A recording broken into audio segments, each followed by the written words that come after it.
Okay, I'm rolling.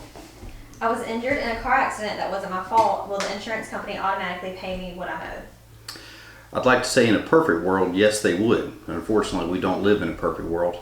There's a lot of situations where you may not be paid what you are owed. That could be not receiving full value for your vehicle that was totaled in a car wreck that was no fault of your own. Or the insurance company may try to insist that you take a reduction on the medical bills that you incurred as a result of the car crash.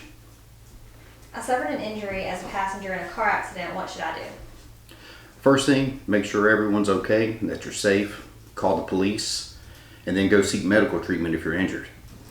After the fact, you want to make sure that you receive a copy of the police report from the police officer and that you contact the insurance company both for yourself, the person who was driving the car that you were in, and the at-fault driver. Who's at fault for an injury due to a slip and fall accident? Slip and fall accidents are very fact intensive. It's going to depend on each individual case. For example, if you were to slip and fall in some kind of liquid at a store, we would need to know how long the liquid had been on the floor. If the store owner or manager knew that the liquid was there and failed to clean it up, or if you were to walk into a business and fall on a rug that they had placed there themselves. Just a lot of different situations and facts that could really change the details of your case. So we would be happy to speak with you in person about your case individually. What's my case worth? That all depends. A lot of it's going to depend again on the facts of your specific case, the severity of your wreck, whether or not the details involving your wreck involved a situation with a person that was, driving under the influence or fled the scene from the wreck.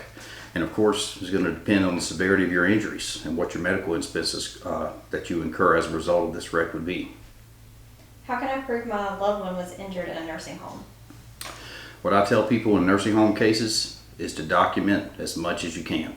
Take photographs, make complaints, try to get copies of any complaints that you make to the nursing home staff. Again, photographs and video evidence always come in handy. And medical records. Try to get the medical records as soon as possible in order to try to build as much evidence as you can to proceed in a case in a nursing home negligence. How do I get the workers' comp benefits I need? Well, in workers' comp cases, first thing you need to do is report your injury to the employer. South Carolina workers' compensation law says that you have 90 days to report an injury to your employer. Then you need to request that they send you for medical treatment. In South Carolina, the employer does get to choose where you have your medical treatment. So if they refuse to do that, that's when you need to contact the South Carolina Workers' Compensation attorney who can file for a hearing in front of the Workers' Compensation Commission. How do I know whether I'm eligible for disability benefits? Generally speaking, almost everyone would be eligible for some type of Social Security benefits. There are two main Social Security benefits available. First would be Social Security disability, and the second would be supplemental security income.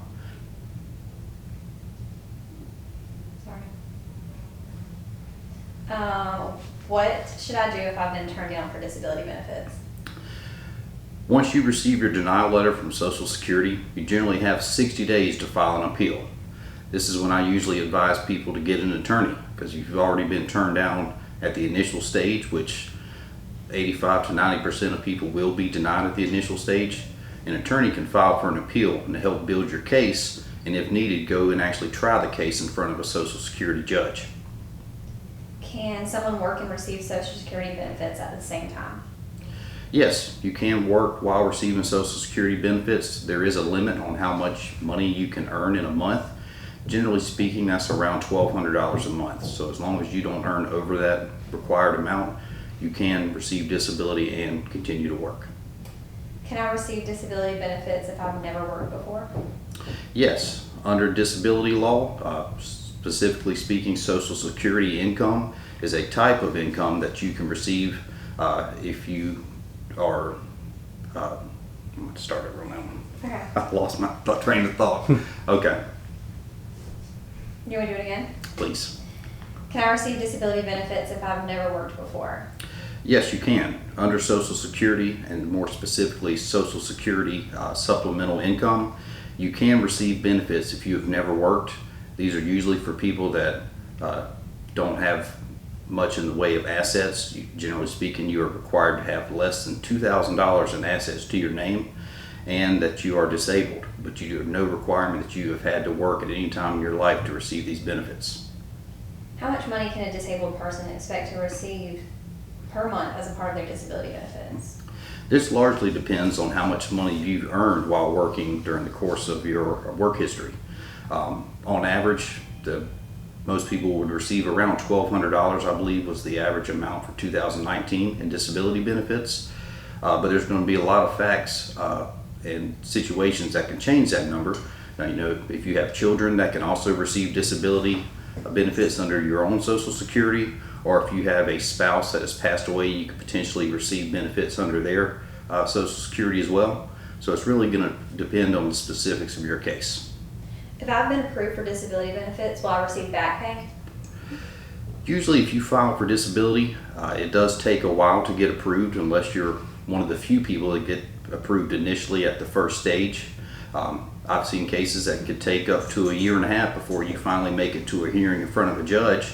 And if approved at this point, you would receive back pay if the judge finds that you are disabled at the time you initially applied for disability. Generally, you would receive that in a lump sum payment, and then you would begin receiving monthly payments thereafter. Should I hire a disability attorney? I always advise people that go ahead and apply the first time on your own. It's a pretty simple process. You can do it online or over the phone, and Social Security is usually pretty good about helping you walk through the stages to apply initially. Again, most people will be denied at the initial stage. Once you receive that denial letter, you have 60 days to appeal, and that's when I would advise getting an attorney to help you appeal the process, and if needed, go try your case in front of a judge. That's it, unless you want to add anything. Nope.